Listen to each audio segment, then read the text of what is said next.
আমার ছেলেকে সুস্থ করা যাবে না। আমার বাড়ির লোকজনকে কিছু খেতে পর্যন্ত দেয়নি। দীর্ঘদিনের সংসারের সব মালামাল রেখে আমাকে এক কাপড়ে বাড়ি থেকে বেরিয়ে আসতে হলো, বের করে দেওয়া হলো।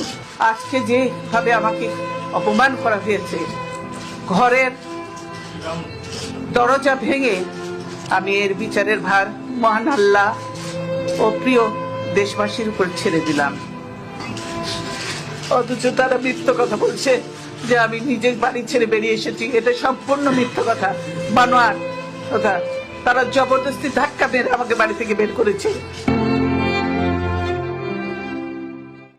আরে আমার বাবা দেশ স্বাধীন করেছিল বলে না এই ক্যান্টনমেন্ট।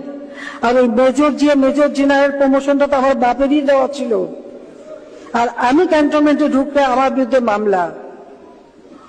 সেদিন প্রতিজ্ঞা করেছিলাম যে ওই ক্যান্টনমেন্টে বসবাস করতে হবে না, যেদিন সময় পাবো বের করে দেবো।